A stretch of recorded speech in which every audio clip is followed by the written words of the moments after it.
welcome back to the Doctor's Garage here on YouTube. So I'm hopefully fixing my Land Rover Series 1 today. I've got a few new parts that I bought online, which I'll share with you here on the video. And I had an auto electrician out to the car about two days ago, and I think they found the fault, which I'll show you under the bonnet in a second. So fitting some new parts.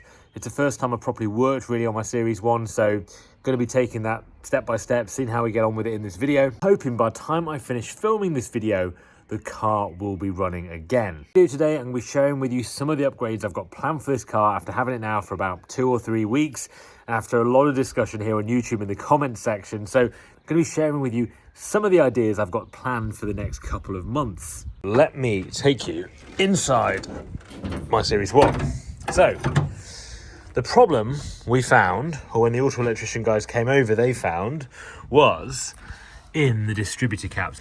Now what the guy said to me is there was some burning at some of these points within the distributor, and that may be due to the fact that this unit here, the ignition coil, is the wrong kind for this vehicle. So he thought it was putting too much charge into the unit, and so what happened after running it for about 20 minutes, it got hotter and hotter and hotter, burned some of the contacts out, and then it doesn't work. So it makes sense to me, right? Because I had a fuse blow the first time, and then after that it was on for about 20 minutes and then stopped working. So I think this could be the thing that's causing it. At least that's what they reckon. So I bought some parts, which include a brand new ignition coil. This one right here, it was called a sports coil. It was designed for Series 1. I'm not sure what is so sporty about it, maybe the gold colouring. But anyway, this is what I'm going to be using today, because this is designed specifically for the Series 1.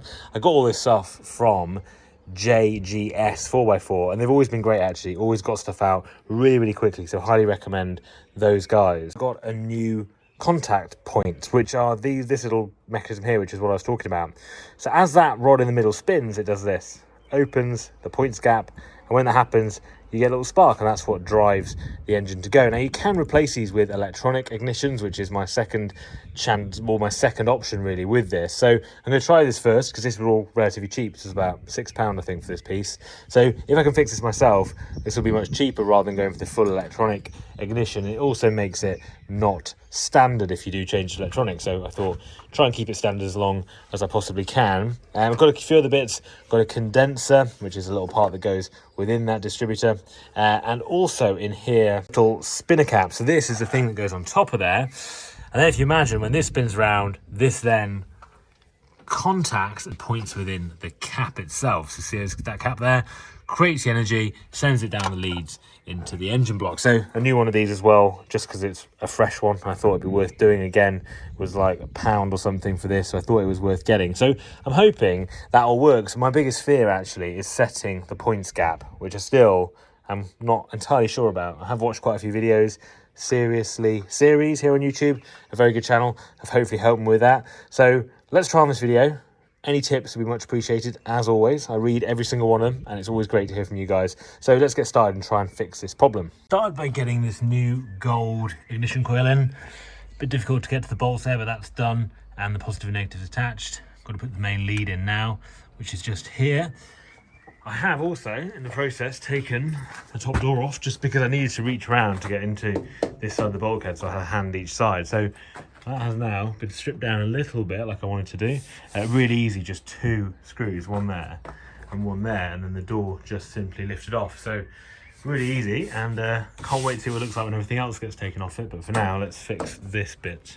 I'm going to be honest, this is quite complicated, the distributor. I'll show you, if anyone's tried to do this at home, maybe you're able to use this and it might help. So this is what it looks like without the points contact in, without the condenser in. This, I believe, is the earthing lead, and this goes to one of the terminals, which I'll show you in a second, and so does the condenser as well.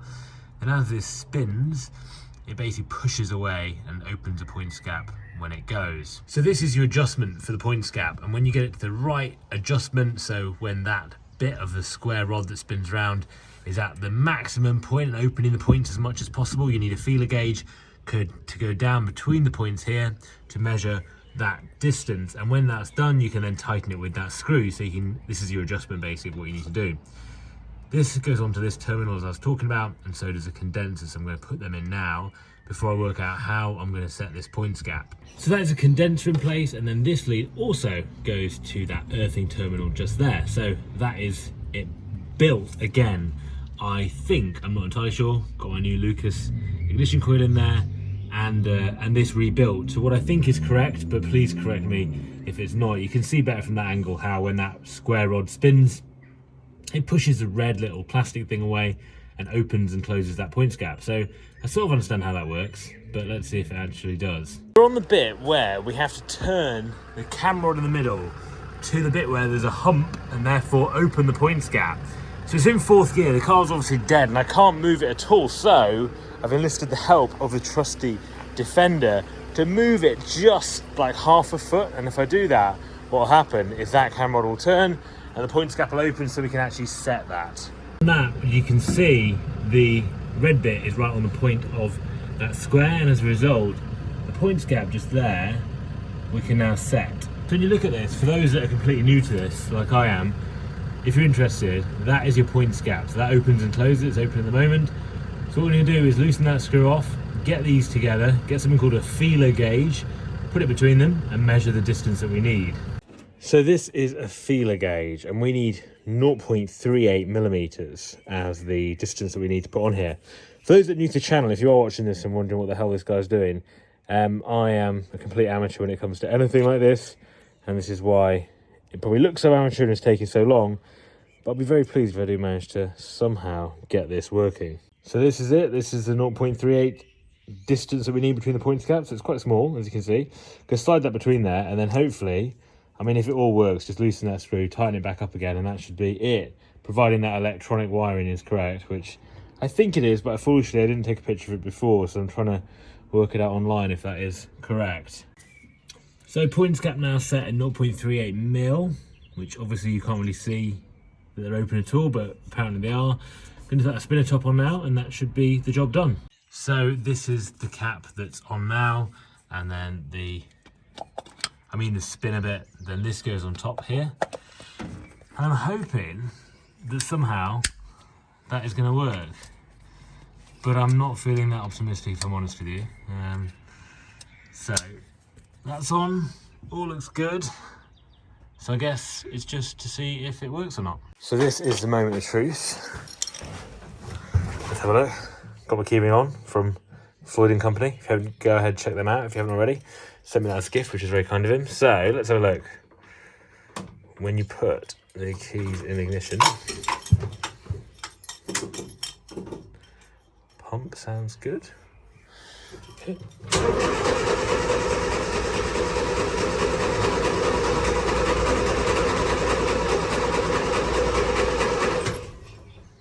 Nothing. So I almost want you to forget everything I've told you so far about my distributor and my Series 1, because in the last 2 days I've learned more than I ever thought I could about distributors and how they work and everything else to do with a Series Land Rover, or to be honest, any car from this era.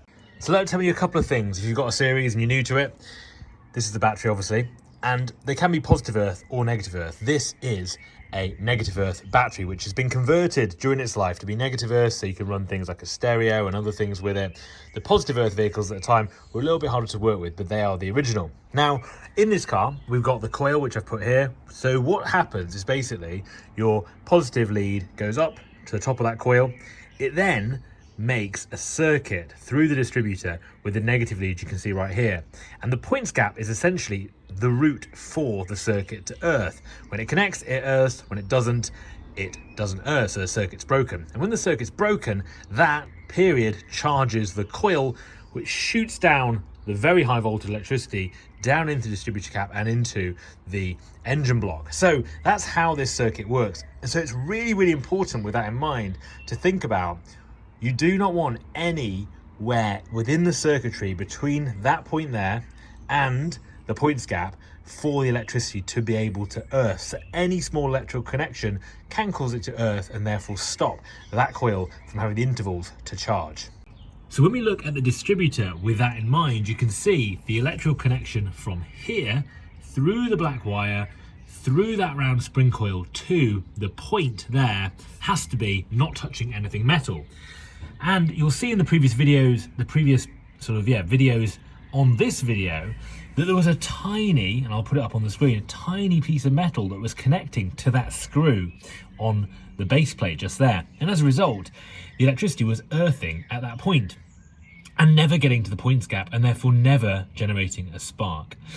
That has now been fixed, and the car, you'll be very pleased to hear, works. And I've learned all that because I had some auto electricians come out called GE Auto Services who fixed that for me. But I'm left with another problem, you'll be very pleased to know, which is still back down to the fuel pump issue. So we've sorted this one out. This is all running very well now. New coil, new distributor, points. That's good. Fuel pump is a problem. And the reason I know it's a fuel pump is I'm going to show you right now. So let's try this again. Excuse all the stuff on the floor now. So ignition on. Bit of fuel pump action. Engine fires. And if you come around very quickly, and you actually keep tapping this, the engine keeps running. You can see the pulsing of fuel very intermittently coming through there. It's basically like a heart in a human, which as a doctor I have dealt with a little bit in the past, not pumping properly. So it pumps occasionally. You can see there's no pumping now, no pumping now, a little bit of tapping, you get another pump through. And if you leave it like this, the engine will die. So I have to keep tapping it. So therefore, the fuel pump is the issue. We have electricity, we have sparks. I'm very pleased to report that the fuel pump's the issue. So, problem solved. Gonna get a new fuel pump. Might go for an electric fuel pump rather than the old SU diaphragm pumps, just for reliability, although it's not original. And I'm very pleased to say we have action at the Series 1.